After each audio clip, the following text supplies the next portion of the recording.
กองทัพบกส่งมอบแขนกลชีวสัญญาณให้กับกำลังพลที่สูญเสียอวัยวะจากการช่วยเหลือประชาชน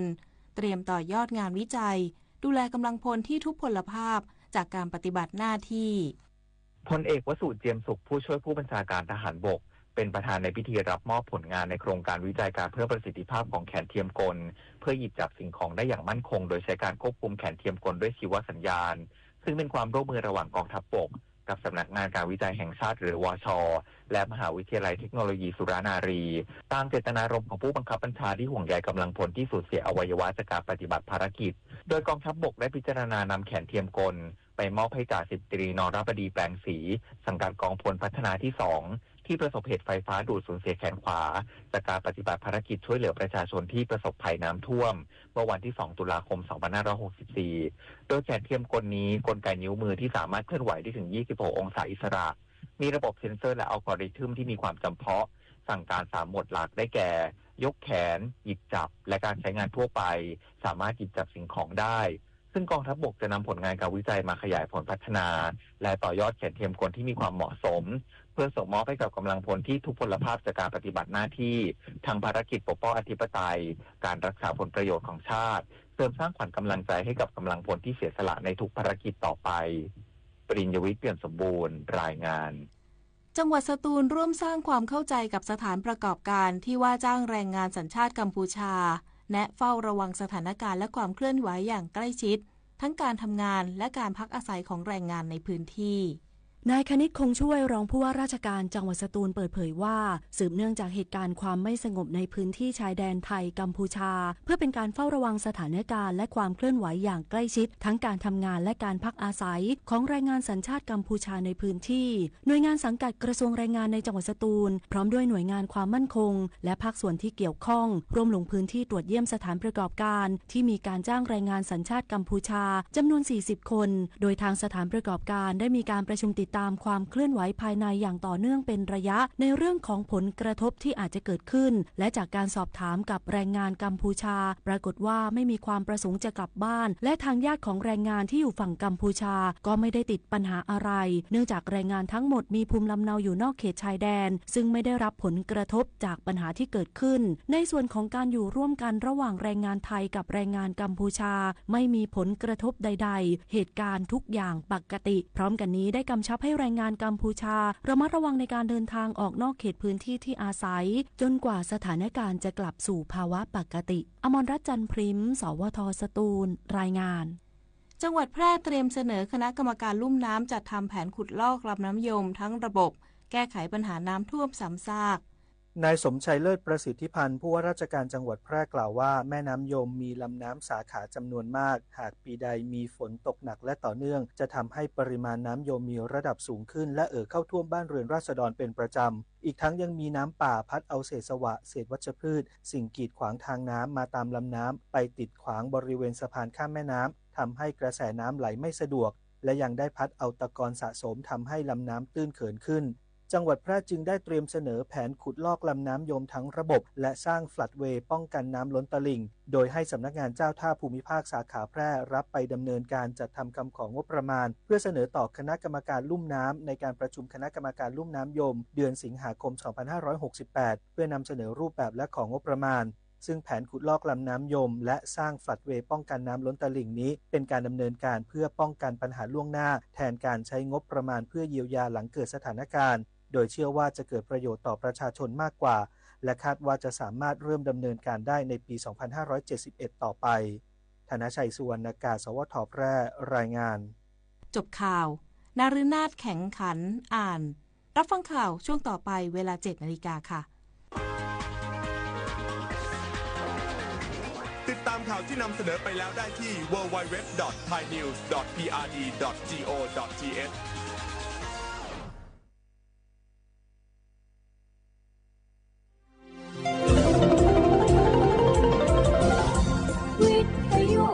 ประเทศไทยให้ความรู้คู่ความสุข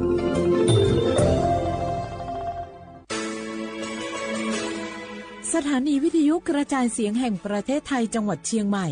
AM 1476 กิโลเฮิรตซ์สถานีวิทยุภาคภาษาชาติพันธุ์แห่งเดียวในประเทศไทยที่ ที่มีความทันสมัยเชื่อถือได้สร้างอัตลักษณ์กลุ่มชาติพันธุ์สู่สากลเอาล่ะแก้วเคยสังเกตก็ในปฏิทินไทยมีวันสำคัญเกี่ยวกับสถาบันพระมหากษัตริย์อยู่เกือบทุกเดือนเลยนะ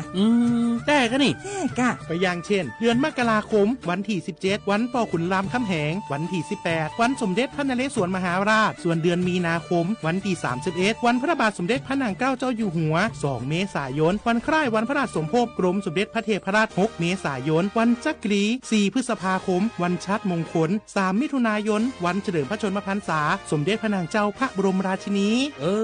ใช่วันที่28กรกฎาคมวันเฉลิมพระชนมพรรษาพระบาทสมเด็จพระเจ้าอยู่หัววันที่12สิงหาคมกับวันแม่แห่งชาติ24กันยายนวันมหิดลนี่เดือนตุลาคมก็มีวันสำคัญก็คือ13ตุลาวันคล้ายวันสวรรคตของในหลวงรัชกาลที่9วันที่21ตุลาวันคล้ายวันพระราชสมภพสมเด็จย่าและก็23ตุลาก็เป็นวันปิยมหาราชวันที่14พฤศจิกายนวันพระบิดาแห่งฝนหลวง25พฤศจิกายนวันวชิราวุธและก็วันสำคัญในเดือนธันวาคมคือวันที่5วันป่อแห่งชาติครับสังคมไทยเฮาให้ความสำคัญกับวันเหล่านี้คนไทยฮักและก็เทิดทูนสถาบันพระมหากษัตริย์เพราะสถาบันพระมหากษัตริย์อยู่คู่กับคนไทยมาอย่างยาวนานปรารถนาดีจากสำนักงานประชาสัมพันธ์ที่3กรมประชาสัมพันธ์ค่ะนี่รู้กันไหมสิทธิบัตรทองหรือบัตร30 บาทเป็นสิทธิหลักประกันสุขภาพตามกฎหมายที่ช่วยคุ้มครองคนไทยทุกคนให้เข้าถึงบริการสุขภาพที่จำเป็นโดยไม่ต้องเสียค่าใช้จ่ายเลยนะครอบคลุมทั้งการรักษาพยาบาลการป้องกันโรคการฟื้นฟูสมรรถภาพทางการแพทย์เรียกว่าช่วยให้คนไทยอุ่นใจกันเลยทีเดียวสอบถามเพิ่มเติมสายด่วนสปสช1330ทุกครั้งที่ใช้สิทธิบัตรทองหรือบัตร30 บาทอย่าลืมพกบัตรประชาชนเพื่อยืนยันการใช้สิทธิไม่ว่าจะไปรักษารับบริการป้องกันโรคหรือบริการอื่นๆสำหรับเด็กเล็กที่ยังไม่มีบัตรประชาชนใช้ใบเกิดแสดงคู่กับบัตรประชาชนของผู้ปกครองง่ายสะดวกรักษาได้ทันทีสอบถามเพิ่มเติมได้ที่สายด่วนสปสช1330ฝนตกหนักน้ำท่วมภัยธรรมชาติที่เราหลีกเลี่ยงไม่ได้แต่เราสามารถเตรียมตัวให้พร้อมเพื่อความปลอดภัยของทุกคนในครอบครัวได้ก่อนน้ำมาเตรียมตัวให้พร้อมเก็บของสำคัญขึ้นที่สูงเช่นเอกสารสำคัญเงินสดและสิ่งของจำเป็นอื่นๆและถ้าหากบ้านอยู่ในพื้นที่เสี่ยงให้ติดตามข่าวสารจากทางราชการอย่างใกล้ชิดเตรียมไฟฉายแบตเตอรี่สำรองวิทยุสื่อสารและยาสามัญประจำบ้านไว้ให้พร้อมและอย่าลืมตรวจสอบเส้นทางอพยพที่ใกล้ที่สุดด้วยขณะเกิดน้ำท่วมอย่าเดินฝ่าน้ำที่ไหลแรงหลีกเลี่ยงการสัมผัสกระแสไฟฟ้าและหากต้องอพยพให้ปฏิบัติตามคำแนะนำของเจ้าหน้าที่อย่างเคร่งครัดเมื่อภัยผ่านพ้นตรวจสอบความเสียหายของบ้านและทำความสะอาดเพื่อป้องกันโรคที่มากับน้ำท่วมเตรียมตัวให้พร้อมก่อนภัยมาถึงเราจึงจะปลอดภัยด้วยความปรารถนาดีจากสำนักงานประชาสัมพันธ์ที่3กรมประชาสัมพันธ์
เสียขวาเวลาขวา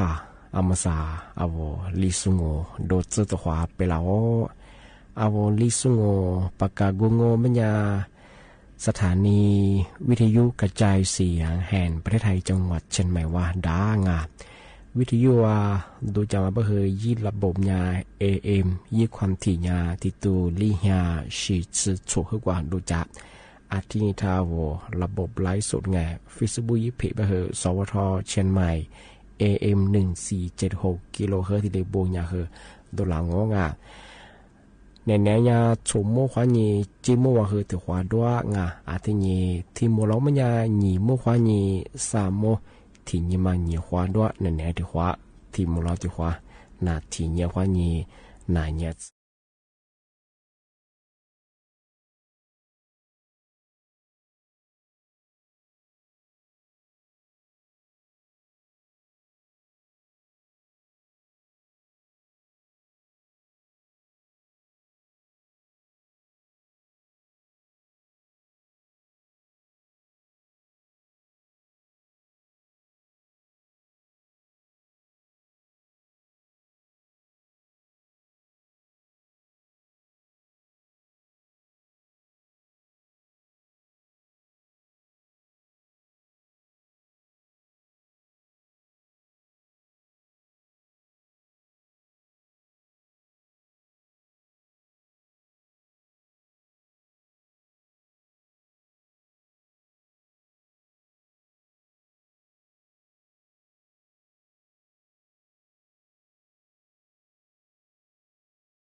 Semua tiro Ramami do mami Ale besu te fuke balase Inalo besu nisho Wanu ni te nuselo Domi ni te machichi Nulio Ninu ke semua tiro Tiro aleve aleve sente mille che da se mille che mada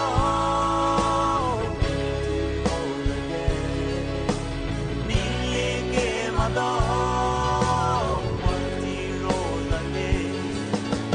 mille che mada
Soko za chironga mi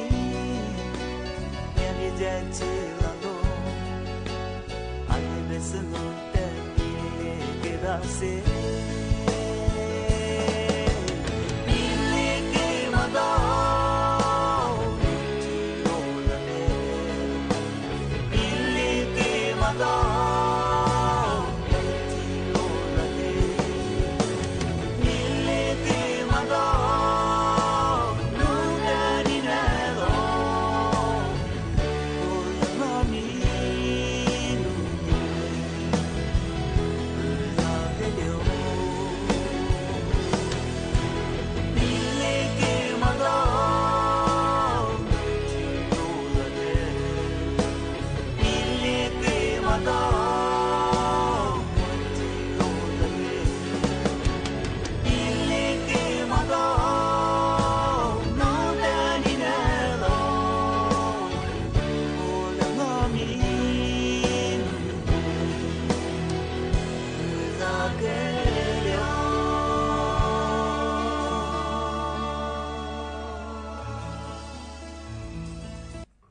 ปีมาถึงมาซื้อจีนเชื่อมังเป็นยังไงอะไรที่ก็ที่วันนี้คือมาซื้อสูตรจวะงอซื้อสูตรจวะที่ว่าคือว่ามาซื้อสูตรคือถึงมาที่ปีมาไงที่ซื้อจีนเชื่อไงปีว่าว่าซื้อเช้าจะกูดูพัดจีจบเป็นยังคือว่าคือที่ลีกิตันยังคือข้าไงมันก็ใช่ว่าสุดๆแพ้งว่าเชื่อว่านี่จะนี่มาดูไงมาปีว่าที่เรื่องที่ชีวิตเป็นอย่างคือไงว่ายาที่ปีมากไงที่มาสามวันนั้นแบบมาโง่เป็นอย่างคือปีขว้าโนผู้ชีพักกู้ด้านงเป็นยังไงผู้ชีพักว่าด้านงเป็นอย่างคือสุดท้ายแบบนุบยิกคู่งอความมั่วเป็นหนึ่งที่นี่ปิดนี่ยามางอนุพับปิดนี่ยาโง่เป็นอย่างคือยาเป็นอย่างคือเอกสารงอหลักฐานมาว่าไปถึงไงว่าตาไปถึงไงที่แบงก์ของมันย่าแนะนำเยี่ยมบางลีซ์ไงที่เป็นว่าโนก็หลังว่าบาสิมาพักผ่อนแล้วมันเป็นงอที่ยันโนผู้บังว่าแล้วคือผู้บังกู้แล้วคืองอบาสมุบยังคือไงจ้าที่อยู่กับเป็นโนผู้บังยิกคู่งอยิกกล้องพอข้อมูลเป็นโนที่ชอบยิบปีเยอะเป็นไงพอปียังงอเป็นยังคือเอาไว้ถูงอนับสีแล้วรอมาดูว่าเป็นยังไงมายี่หลักทางงอยี่หลักทางมาคือเอางอยาฟูชีจะมาที่ขวานเบิกบุโรเป็นยังไงเอาปิดนี่ยังมังยี่วุฒิบางงเป็นยังนำสื่อไงยิงยางงอการปิดบัญชีโดไงยี่มาที่บางงเป็นยังถูกรับรองคือการชำระหนี้ไงเพื่อปิดบัญชีมังไอ้ที่มาถึงมังที่มองเป็นอย่างคือนำสื่อไงถูกคือรับรองการปลุกนี่ยังมังที่ถึงมองเป็นอย่างคือเอกสารงออื่นไม่ใช่ไงยี่แบบมาคือว่ามีข้อความงอไว้ถูกมาเสือยืนยันงอปิดบัญชีนี่ยังมาดูงอันนี้การชำระนี่งอ14ยังมังชื่อคือไม่มีย่อนี่ไงค้านชั้นไล่มางออีทมาคือถูกจะมาคือที่เรียกว่าจั่วไม่ใช่ไงของงานหนังสือรับรองปิดนี่ย่ามาดงอหนังสือรับรองเพื่อปิดบัญชีงอที่นี่คือหนังสือรับรองการปลดนี่ย่ามางอเอาผู้บัตรเชื่อว่าคือแต่ก็ต้องคืองอเอายี่นั้นจะงไงยี่หลายประเภทจังถ้าเป็นความน้องผู้บังว่าคือพวกคู่ยังคือธนาคารแบบบัญชีแบงก์เงินปีบัญชียังคือหรือยังคืองยี่ถูงอยี่หลักฐานมาคือควาตาไม่ใช่ของงานมาคือยากกันทีเดียแนะนำไปยี่ฝรั่งบางคือว่าชอบแบบว่ามาซื้อบางคือที่ซื้อบางคือเข้างที่เนี่ยสุดๆแพ้ลงว่าเชื่อว่าเป็นว่ามาที่พัฒน์จงเป็นยังไงปีนี้สักหน่อยยังว่าผู้บอกกู้แล้วมาคือวันยี่ปีเบอร์ไงทำไม่ดีงยี่เราคือแนะนำเหมือนกันเป็นว่านุภาพปียี่บางคือว่าเจ้านี่เขาคือยังไงน่าเสร็จรูปเราเขาทำมาคว้าได้ไปถึงไงโนว่ายี่หลักฐานว่ายี่ใจเสียมันโนปีนี้อยู่เป็นยังไงโนว่าทำไมมันเชื่อเดียวมั้งอีกหน่อยยี่หลักฐานที่เราคว้าได้บ้างไงทำมาเคยถึงมาได้ปีมาสุดที่ชาวว่าคว้าได้ไงที่นี่ที่ถึงมาปีใหม่ใช่ไงทำมาคือ กรงอนามัยข้อยิงอ่ะย่าประชาสัมพันธ์งอยี่ข้อมูลมาทะเลซึ่งกำลังย่าแบบมังงไม่ยาเธอเอาจำเมื่อจางเอาจำเมื่อก็เดือดหยิบตื้อจุสูงกว่านี่คิดแทสบ้านเอาจำเมื่อก็เดือดหยิบตื้อจุสูงไม่ยาคือตรวจสุขภาพยังมังเอาก็เดือดก็มีกุยยังมาคือชีดจะไม่ใช่ไงที่ชีดจะมาคืออะไรคือว่ากุลิจีไม่ใช่ไงยี่ว่าถึงมังงไม่ยาทดสอบไงการตั้งใครมังงว่าวิชีกูได้ยินตื่นจะว่าไงกว่าที่ทบสอยยังมังไว้เช็คกับกูยังมังนี่มาถึงมังไม่ยายังแบบไม่เคยไงประเมินความเสี่ยงที่นี่คือประเมินสุขภาพจิตที่นี่ตรวจอัลตราซาวด์ยังมาที่นี่กว่าตรวจปัสสาวะที่เป็นอย่างคือปีกขว้างติดเชื้อแบคทีเรียโปรตีนที่อย่างคือน้ำตาคือเกลือหน้าไปสิอะไรแบบคืออะไรอย่างคือยาตัวสุขภาพตัวอัลตราซาวด์ปัสสาวะคือติดตัวย่อไปสิมาคือนี่มาถึงมาสามารถถึงมาเป็นอย่างเป็นอย่างคือตรวจเลือดวิสิได้กูเนี่ยมาขับกรองเนี่ยมาภาวะซีมั่งภาวะซีเป็นยังไงอันนี้คือทาราซีเมียบ้างอันนี้คือดาวซีโดบ้างที่ถึงมาก็คือตรวจซิฟิลิสบ้างอันนี้คือ HIV ดงอันนี้กว่าตัดอาเซียมั่งอาเซียบีบ้างที่มาคือวิสิโกมั่งอันนี้คือโรคทาราซีเมียมาดงอันนี้คือจะ HIV มั่งโรคเอ็นได้คืองานที่กับกุญแจเป็นยังไงรีมาถึงมังไม่ยายาที่เป็นยังไงมันคือคับกรองคือทาราซีเมียที่นี่คือซิฟิลิสบ้างในเราจะเมื่ออีกจิตแถมให้คุณน้ำนั่นคือกับกุญแจเป็นงอมาถึงมังไม่ยาตรวจช่องปากที่นี่ฟันน้ำหัวคือกับกุญแจสิ่งที่กับตัวนี้กับกุญแจเป็นยังไงชมมาถึงบางปัญญาเนสวัคซีนของตีบ้างอันนี้คือบัตรทายาทอันที่นี้เนสวัคซีนไข้หวัดใหญ่มาคือวัคกาลิเจบ้างเนสที่บัตรทายาทเจอันที่นี้คือวัคซีนของตีบ้างชิมาถึงบางปัญญาเนสมาคือยาบำรุงเสริมธาตุเหล็กบ้างโฟลีอันที่นี้คือIOD บ้างมาคือชีสบ้างเป็นตัวบ้างคือชีสเนี่ยคือแล้วเมื่อกูดูนี่ตัวตัวบ้างคือที่ชีสมาคืออะไรคือว่ากูลิเจบดงมาอยากคือทะเลในฝรั่งแล้วเมื่อกูดูนี่ตัวตัวแล้วเมื่อที่คิดเท่าส่งตัวสุขภาพมาคือชีวิตมาคือเรียกคือว่ากูลิเจว่าตัวเยชของมาคือถึงมาทะเลปีมาเช้าชาวดังที่แบงไม่ยามุสานั่นละคือมงกว่าตัวเงินนางอาทำกว่านั่นนักญาปกว่าตัวช่วยละควาง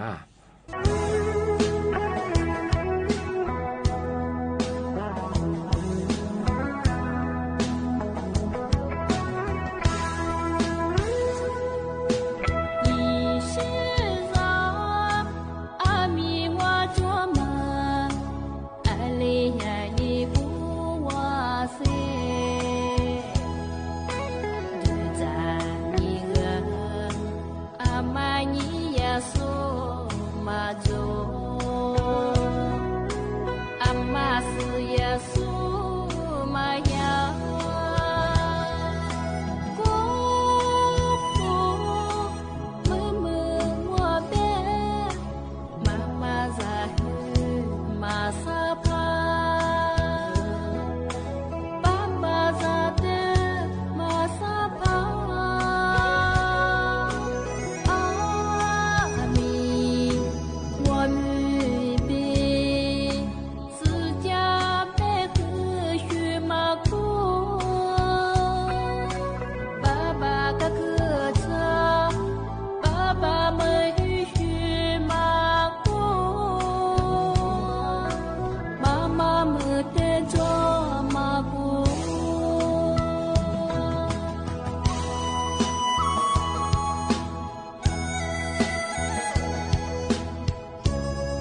baza te te tsu nu le ngwa mo ma da be te ma hi ni be gu ma da ko lo ji lo te ha su ja be su ma che zo su ne vu ku wa lo za ma te ma ti le mu ma ti zo a ku ni sa ngo ti ma ma ku wa zu ji ji le le su ja te go dong wa ma zo go te be ka de za ma tim ma be la jin ku hi be wa lo te ni za te nya de chi nya de so lo chi la we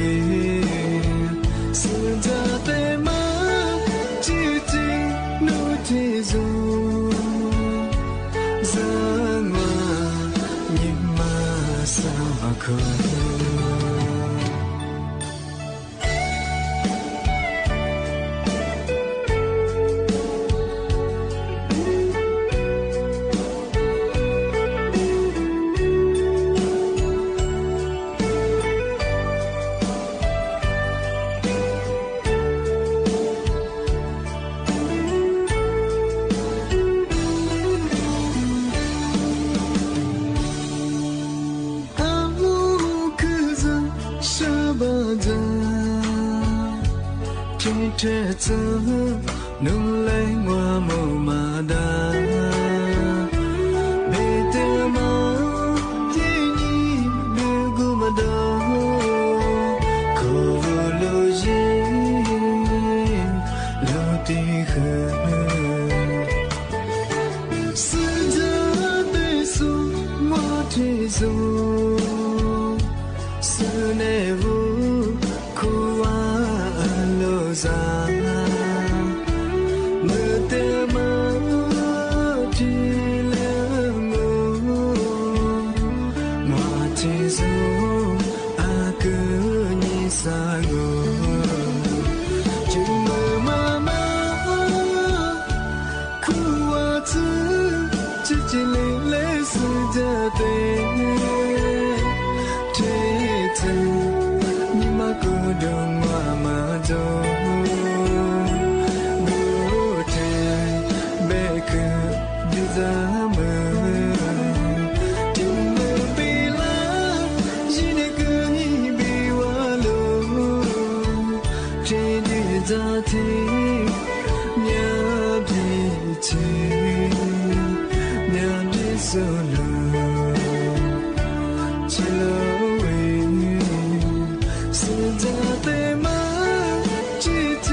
sẽ hơi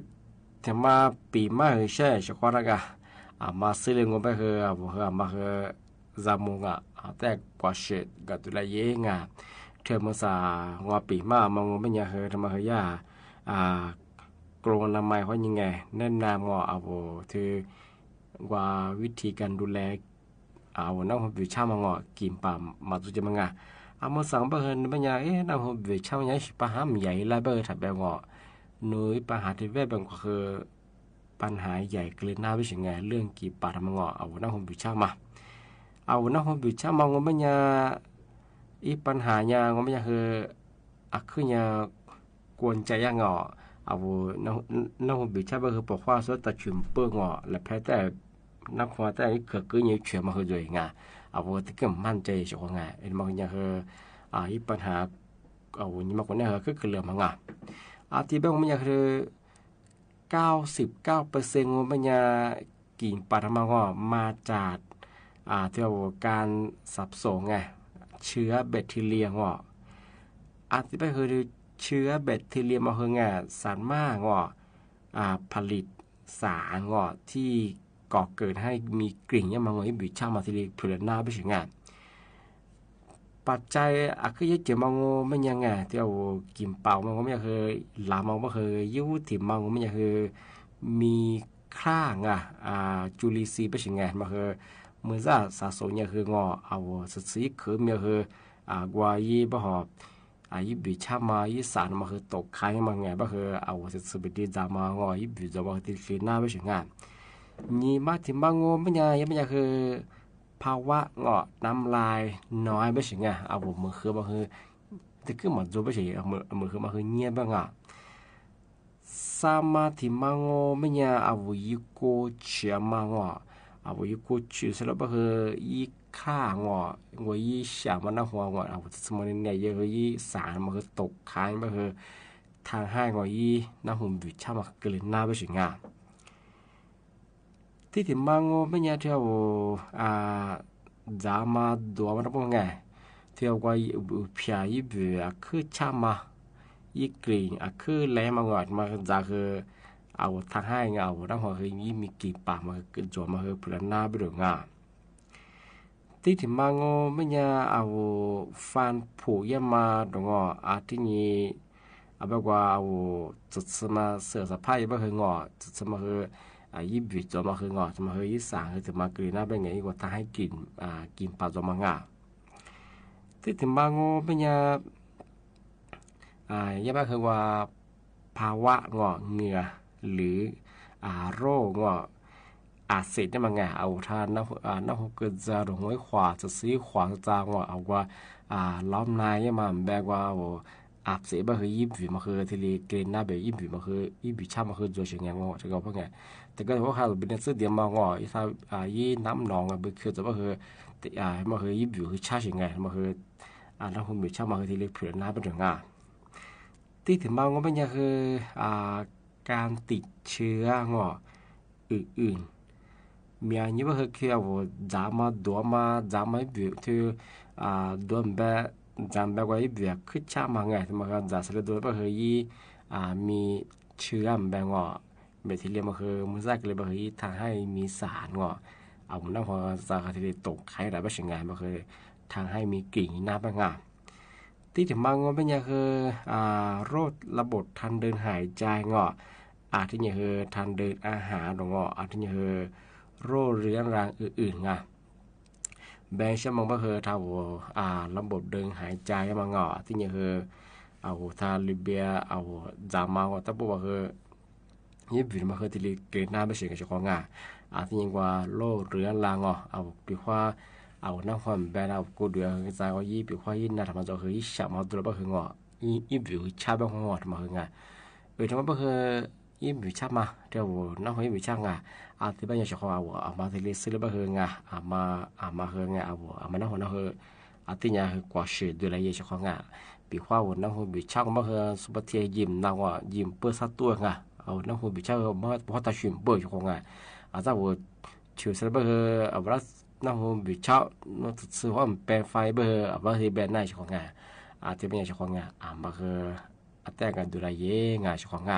เอาผมมีกินไปมันยังคือยาย่อยเจียเจ้าของนี่มันยังปัญหาแต่แวดมันก็ถัดแบ่งนุ่ยกินปันมาคืออีปัญหาใหญ่คือเกรนหน้าเจ้าของที่เป็นอย่างคือที่ซื้อหรือเปล่าคือเอาจามาดวงมาคือแต่จางที่เบียคือจามเป็นอันนี้คือว่าสักไฟต้านี่นะตัวคือว่าเสือแต่กับแปลงไฟเย่แต่กับกุญยิงกับตัวเย่ชาวงานพี่ว่าว่ายี่ปัญหาพอจงไปคือว่าอยากคลินิกฟานว่าคุยอย่างยี่คือกับกุญยิ กับตัวเยอะของงามาคือดูแลสุขภาพเยอะของงาที่บ้านงมันยังนี่เนี่ยคือนาราปีมาคือเทเลจงงาหัวเชื่อว่าทาวิทยุหันยินนาจาสุที่ทาไลฟ์สวัสดีสุดคือบ่โมงาหัวเชื่อว่าจูชิจมาฟูซาชิจข้อเหมยาข้อมูลจริงที่เนี่ยคือภาษาบ่คือมหาลีจะบ่คืองอติกาตัวคือมหาลียะติกาตัวบ่คือว่าจิบ่คือมหาลีซะเลยคือว่าลูกชายมีข้อนี้ยาซียาลามางอนน้ำป่าหรืองอที่คือจะกว่าติกาตัวบ่คืองอติกาจะคือจะกูกุ่มนะงอเจียกูจูจัลมาคือกูจูเฉียมาคือจูงแล้วจะกูจะบางแล้วก็ชีกัวยามาคือจัวที่ว่าเนี่ยว่าเชื่อว่าว่างามาโลชิสุบ่คือเอาเมียซื้อมาคืองากูยากที่ตุยตั้งว่าโลชินี่ตัวสายนี่กันยังมาตะกถ่ายเยงมาสบายเหมือนฮันลิเจอคือจะกูติกาถึงจุดว่าจะกูมาฆ่างจะกูรับบัญชีกวยแล้วมาคือโจกูจูเฉียมาคือโจจะมาคือโจมาสังมาคือแต่จะมาช่วยที่บ้านของมันเนี่ยจ้าที่มุลวนี่โมควานี่สามโมว่าตัวควาโมแหลกควาช่วยนี่แน่นั่นละปีมาคือเทเลจงเอาว่าช่วยว่าถ้านั่นน่ะสุดที่ว่าหรือที่ว่าคือว่าโมว่าช่วยว่าคือข้อสวัสดีครับ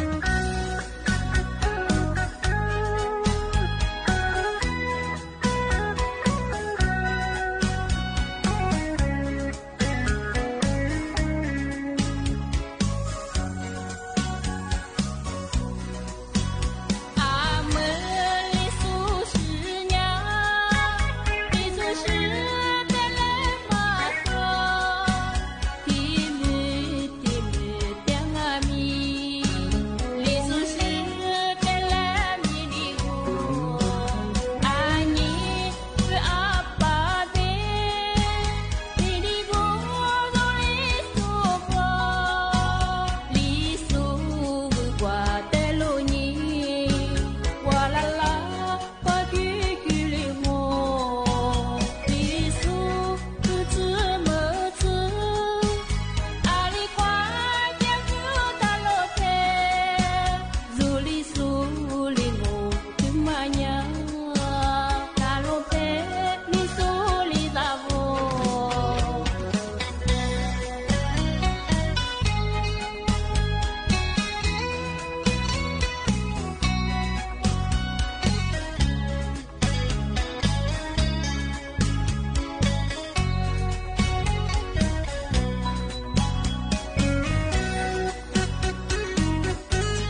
ที่นี่สถานีวิทยุกระจายเสียงแห่งประเทศไทยต่อไปเสนอข่าวซึ่งมีหัวข้อข่าวดังนี้วันนี้คณะผู้ช่วยทูตทหารสื่อมวลชนไทยและต่างประเทศจะลงพื้นที่เพื่อสังเกตการณ์ในพื้นที่ชายแดนไทยกัมพูชาคณะกรรมการกำกับกิจการพลังงานมีมติให้เรียกเก็บค่าไฟฟ้ารอบเดือนกันยายนถึงธันวาคมนี้ในอัตราที่ลดลงเหลือหน่วยละ3.94 สตางค์สหรัฐประกาศขยายเวลาข้อตกลงทางการค้าที่มีอยู่กับเม็กซิโกเป็นเวลา90วันการแข่งขันจักรยานทางไกลทัวร์เดอบันยูวังกีเอเจนต์ที่ประเทศอินโดนีเซียธนาคารชัยยาสมบัติคว้าแชมป์เอเชียต่อไปเป็นรายละเอียดของข่าววันนี้คณะผู้ช่วยทูตทหารสื่อมวลชนไทยและต่างประเทศจะลงพื้นที่เพื่อสังเกตการณ์ในพื้นที่ชายแดนไทยกัมพูชาส่วนการประชุม GBCไทยเสนอจัดการประชุมวันที่ 4-7 สิงหาคมนี้ที่ประเทศมาเลเซียนางมารตีนลิตาอันดาโมรองอธิบดีกรมสารนิเทศและรองโฆษกกระทรวงการต่างประเทศระบุว่าในวันนี้ศูนย์เฉพาะกิจบริหารสถานการณ์บริเวณชายแดนไทยกัมพูชาหรือสบทก.เชิญผู้ช่วยทูตและสื่อมวลชนลงพื้นที่ชายแดนไทยกัมพูชาสังเกตการและประเมินผลกระทบจากการปะทะบริเวณชายแดนไทยกัมพูชาเพื่อให้ทราบถึงข้อเท็จจริงในพื้นที่ดังกล่าวอย่างกว้างขวางล่าสุดจะมีคณะทูตานุทูตและผู้ช่วยทูตทหารรวม24ประเทศสื่อมวลชนไทยประมาณ30คนและสื่อมวลชนต่างประเทศประมาณ40คนจาก26สำนักร่วมลงพื้นที่และที่สำคัญที่ต้องคำนึงถึงความปลอดภัยของทุกคนเป็นอันดับแรกเนื่องจากไทยไม่ได้เป็นผู้โจมตีก่อนดังนั้นไม่สามารถทราบล่วงหน้าว่าพื้นที่ใดปลอดภัยรวมทั้งไทยจะไม่สร้างภาพลวงหรือข่าวบิดเบือนกล่าวหาว่าฝ่ายกัมพูชาลักพาตัวทหารไทยอย่างที่ฝ่ายกัมพูชากระทำอย่างไรก็ตามในวันนี้สบทก.จะร่วมลงพื้นที่และแถลงข่าวสดจากสถานที่จริงด้วยสิ่งที่คณะผู้ช่วยทูตทหารคณะทูตและสื่อทั้งไทยและต่างประเทศจะได้เห็นนะคะและจะได้สามารถสื่อสารไปทั่วโลกก็คือความเสียหายต่อบ้านเรือนประชาชน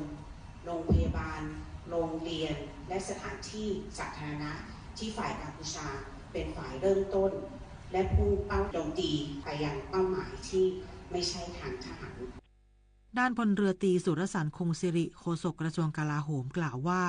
จากกรณีที่ทางการกัมพูชาได้ทำหนังสือเชิญประชุมคณะกรรมการชายแดนทั่วไปไทยกัมพูชาหรือ GBC ในวันที่ 4 สิงหาคม 2568 นั้น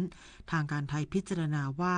ตามหลักสากลนิยมประเทศที่มีความขัดแย้งระหว่างกันจะไม่จัดการประชุมในประเทศที่มีกรณีพิพาทจึงยืนยันว่าควรจัดการประชุมในประเทศที่ 3 คือประเทศมาเลเซียระหว่างวันที่ 4-7 สิงหาคมนี้ซึ่งไทยได้ทำหนังสือเพื่อส่งไปยังทางการกัมพูชาและมาเลเซียแล้วโดยทางการมาเลเซียพร้อมที่จะอำนวยความสะดวกในการเป็นเจ้าภาพในการจัดประชุมครั้งสำคัญนี้ส่วนกัมพูชาจะยอมรับข้อเสนอดังกล่าวหรือไม่ยังไม่ชัดเจนชวิสาประทุมมารายงานรัฐมนตรีว่าการกระทรวงมหาดไทยกำชับให้หน่วยงานในสังกัดดูแลประชาชนในศูนย์พักพิงชายแดนทั้ง 7 จังหวัดพร้อมเร่งประเมินและประสานการซ่อมแซมบ้านเรือนที่ได้รับความเสียหายให้แล้วเสร็จภายใน1 เดือนหลังหยุดยิงอย่างเป็นทางการนายภูมิธรรมเวชยชัยรองนายกรัฐมนตรีและรัฐมนตรีว่าการกระทรวงมหาดไทยรักษาราชการแทนนายกรัฐมนตรีเปิดเผยว่าได้กำชับให้กรมการปกครองและกรมส่งเสริมการปกครองท้องถิ่นเร่งดำเนินงานในภารกิจดูแลเยียวยาประชาชนโดยเฉพาะในสถานการณ์ชายแดนไทยกัมพูชาที่ยังไม่แน่นอนในขณะนี้โดยทั้ง2หน่วยงานร่วมกันดูแลประชาชนในศูนย์พักพิงทั้ง7จังหวัดซึ่งมีทั้งหมด733ศูนย์มีประชาชนพักอาศัยอยู่ 187,974 คนโดยเน้นการจัดหาปัจจัย4และการแก้ไขปัญหาความเดือดร้อนต่างๆอย่างทั่วถึงในส่วนของบ้านเรือนที่ได้รับความเสียหายจากสถานการณ์ให้เร่งตรวจสอบและประเมินค่าใช้จ่ายในการซ่อมแซมได้ฝากว่าให้ช่วยกันทำงานได้มอบหมายให้ดูแลประชาชนที่ยังอยู่ในศูนย์อพยพ7จังหวัดนะครับให้ดูแลให้ครบถ้วนในเรื่องปัจจัย4และเรื่องที่เขาประสบปัญหาต้องรีบแก้ไขบ้านเรือนที่เสียหายเนี่ยให้กรมส่งเสริมการปกครองท้องถิ่นเร่งรัดตรวจสอบนะครับแล้วก็ประมาณค่าใช้จ่ายค่าซ่อมบ้านไม่ว่าจะเป็นเสียหายทั้งหลังหรือบางส่วนโดยจะให้ใช้จ่ายจากเงินบริจาคที่ประชาชนบริจาคให้กองทุนช่วยเหลือผู้ประสบภัยที่ทำเนียบซึ่งสามารถดำเนินการได้เร็วก็ได้ให้มีการประสานงานที่จะระดมนักเรียนอาชีวะต่างๆใน7จังหวัดเนี่ยนะครับในการที่จะเข้าไปซ่อมแซมดูแลแล้วก็จัดทหารส่วนหนึ่งนะครับมาช่วยดูแล้วก็ตั้งเป้าว่าจะให้เสร็จภายใน1เดือนหลังจากที่การหยุดยิงเรียบร้อยซึ่งคาดว่าตอนนี้หยุดยิงแล้วนะครับแต่ก็ยังต้องดูอีกว่ามันมีความแน่นอนถ้าชัดเจนแล้วก็จะให้เข้าไปเริ่มซ่อมแซมบ้านต่างๆสำหรับการช่วยเหลือในระยะต่อไปนายภูมิธรรมระบุว่า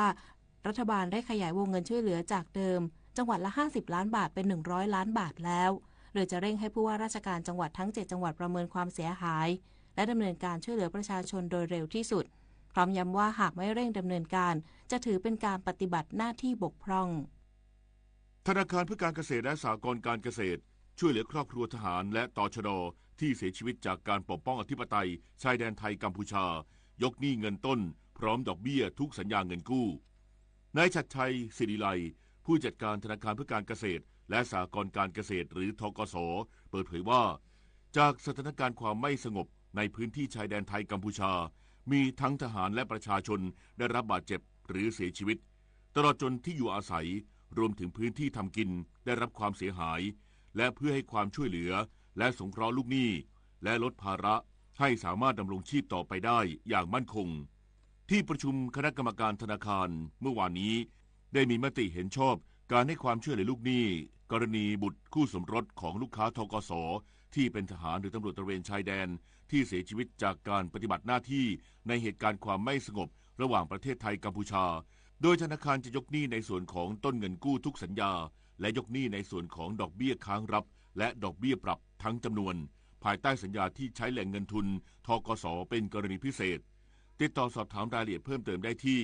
ธกส.ทุกสาขาทั่วประเทศหรือ call center 02-555-0555 ตลอด 24 ชั่วโมงรัฐมนตรีว่าการกระทรวงสาธารณสุขยืนยันไม่ได้ปฏิเสธการรักษาพยาบาลชาวกัมพูชาที่รักษาตัวในไทยเพียงแต่สั่งหยุดงานชั่วคราวกรณีชาวกัมพูชาที่ทำงานแปลภาษาในโรงพยาบาลนายสมศักดิ์เทพสุทินรัฐมนตรีว่าการกระทรวงสาธารณสุขยืนยันว่าไทยไม่ได้ปฏิเสธการรักษาพยาบาลผู้ป่วยชาวกัมพูชาที่เข้ารับการรักษาอยู่ในโรงพยาบาลสรรพสิทธิประสงค์ของไทยซึ่งผู้ป่วยชาวกัมพูชายังคงได้รับการรักษาพยาบาลตามปกติและไม่ได้ให้ออกจากโรงพยาบาลโดยยังดูแลตามหลักสิทธิมนุษยชน ส่วนที่ให้แรงงานกัมพูชาหยุดปฏิบัติหน้าที่เป็นการชั่วคราวคือแรงงานชาวกัมพูชาที่เข้ามาทำงานในโรงพยาบาลในการช่วยแปลภาษาเท่านั้นที่ได้สั่งการให้หยุดปฏิบัติหน้าที่เป็นการชั่วคราวมีประมาณ 8-9 คนยืนยันหากมีผู้ป่วยฉุกเฉินชาวกัมพูชาพยาบาลในประเทศไทยก็จะให้ความช่วยเหลือตามหลักมนุษยชนการปฏิเสธการรักษาไม่มีในขณะนี้เนี่ยที่โรงพยาบาลสรรพสิทธิ์เนี่ย